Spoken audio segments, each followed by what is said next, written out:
Está começando o primeiro episódio do nosso EcoCast, o espaço onde conversaremos sobre o planeta, as pessoas e o impacto das nossas escolhas no dia a dia.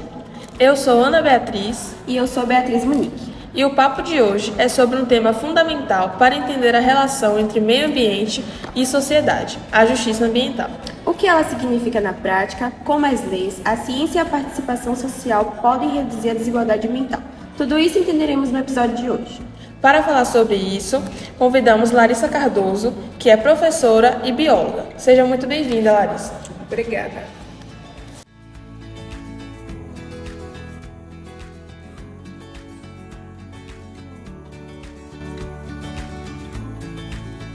Professora, existe alguma lei ambiental que rege o nosso país? Existe sim.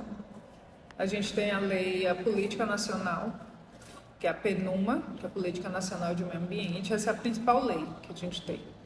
Mas a gente tem dando suporte a ela também as leis de crimes ambientais, a lei de resíduos sólidos. Todas essas leis, elas dão um suporte à proteção ambiental. Essa lei ela está sendo executada? Ela é executada. A gente tem alguns desafios, né, para execução. Então, a lei existe, a implementação dela acontece, mas poderia acontecer de forma mais efetiva. A gente tem alguns problemas, principalmente com a dificuldade de fiscalização para realização, para cumprimento da lei. Por que as comunidades vulneráveis são as que mais sofrem com a degradação do meio ambiente? As comunidades que estão vulneráveis, elas naturalmente ficam localizadas em regiões que já oferecem mais riscos, né? Se a gente for pensar, por exemplo, nas comunidades periféricas, em favelas, muitas dessas comunidades elas estão em áreas de encosta, áreas de morro, que são já áreas propícias a acontecer deslizamentos. Então, muitas vezes, essas comunidades elas acabam ficando mais vulneráveis, isso principalmente porque falta política pública que pense nessas comunidades como uma forma de proteção, de dar mais acesso à qualidade, aos recursos ambientais. O que significa racismo ambiental? E a senhora acha que ele acontece no Brasil?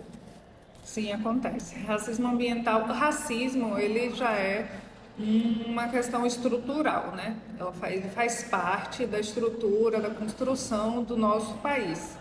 E não é diferente nos aspectos ambientais. O que a gente chama de racismo ambiental é essa discriminação que tem e que afeta as comunidades que são mais vulneráveis, que são minorias. E essa minoria, ela tem cor, né? É a população preta, a população negra, que é afetada. Por quê? Porque não se tem muitas políticas públicas de proteção para essas pessoas. Quando a gente observa uma cidade, a gente vai pensar onde que estão, quando a gente pensa em falta de saneamento básico, onde é que a gente vê falta de saneamento básico? Será que a gente vê nos bairros mais ricos ou a gente vê falta de saneamento básico nas periferias? Então, isso é racismo ambiental, é discriminar e não dar acesso devido à qualidade ambiental para essas populações. Como a desigualdade no acesso a recursos como água potável e saneamento básico está ligada à justiça ambiental? Bom, justiça ambiental é garantir acesso a todos igualmente, né? Ter justiça é garantir qualidade de vida. E aí, quando a gente fala de justiça, a gente tem uma falta de justiça quando a gente pensa nessas desigualdades ambientais. Então, como eu estava falando no exemplo anterior, no saneamento básico. O saneamento básico é um requisito básico para a gente falar que está tendo justiça ambiental. As populações que são periféricas, que não têm acesso ao saneamento básico, não estão tendo acesso a um direito, que é um direito essencial à vida, que é a ter uma saúde adequada, acesso à alimentação adequada, acesso à água potável.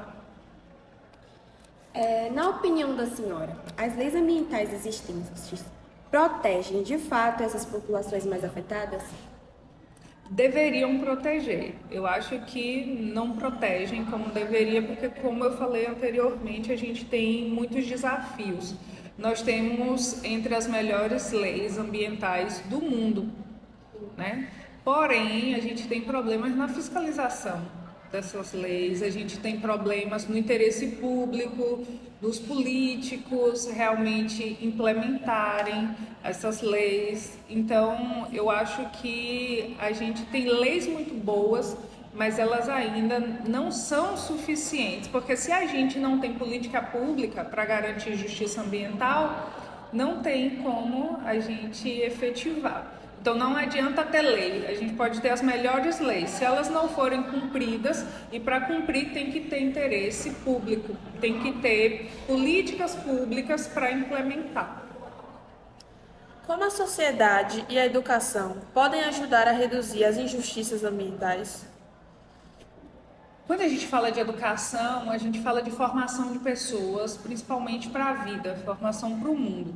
Então, quando a gente pensa em educação, a gente deve pensar em uma educação que ela é mais crítica, uma educação que não vai ser só para aprender aquele conteúdo básico da escola, mas que vai te fazer pensar, que vai te fazer questionar. Então, se você tem uma educação que de fato está formando esse pensamento crítico, as pessoas elas começam a se mobilizar, e a mobilização social ela é fundamental para conseguir que a gente tenha realmente acesso ao que é devido, né? Que é a garantia de qualidade de vida. Então a gente precisa formar pessoas, formar cidadãos que sejam mais críticos, que sejam mais participativos, que criem consciência do que é devido e de como cobrar isso. E eu só consigo cobrar se eu estiver preparada e educada para fazer essa cobrança. Como a mudança climática, ao afetar os ecossistemas, piora as desigualdades ambientais? Olha, quando a gente fala de desigualdade ambiental, a gente já está vendo esse cenário de que algumas populações elas já estão naturalmente mais suscetíveis, né? Então, se você põe pessoas em um local que tá mais vulnerável e você não dá recurso para que ela consiga se deslocar, por exemplo, se mobilizar. Quando a gente tem processos, por exemplo, de chuvas muito intensas que são causadas pela mudança climática, você acaba tornando essas pessoas mais suscetíveis a enchentes. Quando a gente causa, por exemplo, desmatamento, o desmatamento vai afetar o ciclo da água, né? Quando a gente causa lançamento de esgoto, de poluentes, isso vai favorecer a disseminação de doenças. Tudo isso vai estar ligado às mudanças climáticas e afetar as pessoas que estão naturalmente mais suscetíveis a elas. Como a educação ambiental pode contribuir para a promoção da justiça ambiental, considerando a conscientização sobre os impactos biológicos da degradação ambiental? Então, a educação ambiental, ela tá para além da gente estudar biologia, basicamente, mas tá nessa construção de um pensamento mais crítico mesmo, de você questionar a situação que está posta. Hoje a gente vive em uma realidade de grande degradação ambiental, a gente passou a ter um desequilíbrio ambiental que é causado pela própria ação humana. Então, quando a gente fala de educação ambiental, a gente está falando de uma educação crítica, uma educação que questione, por exemplo, o uso dos recursos, a extração desses recursos naturais. Qual a medida?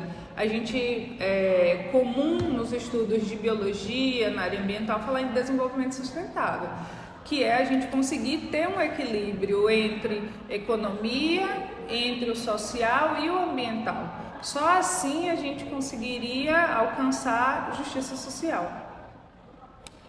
Quais os principais desafios para a implementação de políticas públicas que promovam a justiça ambiental? Olha, eu acho que os principais desafios estão no interesse público, né? Então, eu acredito que é necessário que os políticos estejam engajados nessa discussão. A gente precisa de política pública de Estado, não política de governo, porque não podem ser políticas que vão passar na mudança de um governo para o outro. Não posso migrar, eu estou com um governo hoje muito bem intencionado com as questões ambientais, e aí eu faço uma política de governo, mas quando eu mudo o governo, vai mudar e perder tudo que já foi feito. Então isso precisa ser uma política de Estado, né? Estado enquanto Estado brasileiro. Esse é um desafio, políticas públicas, implementação da fiscalização. Falta muita fiscalização. Além disso, essa educação ambiental que precisa alcançar essas comunidades que muitas vezes não são tão informadas, que não tem tanta mobilização, então a gente precisa formar mais pessoas, precisa mobilizar mais pessoas para que elas busquem também seus direitos. Eu acho que os desafios principais estão em interesse público, desenvolvimento de políticas públicas, em fiscalização e engajamento e mobilização das populações. Existem exemplos de iniciativas de sucesso que demonstrem a integração entre a biologia e a justiça ambiental na busca por soluções para problemas ambientais específicos?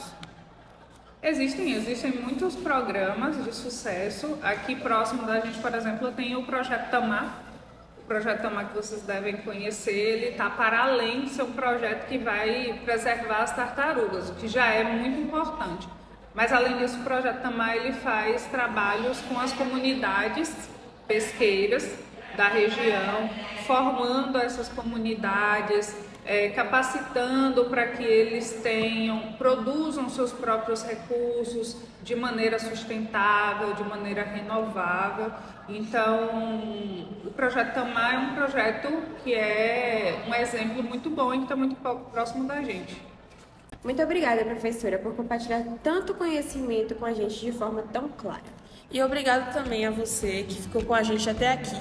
Esperamos que esse episódio tenha inspirado reflexões e ações para um futuro mais justo e equilibrado. O EcoCast volta em breve com mais conversas sobre o mundo que a gente vive e o futuro que a gente quer construir. Até a próxima e lembre-se, justiça ambiental começa com uma escolha, a sua. O EcoCast fica por aqui. Até a próxima!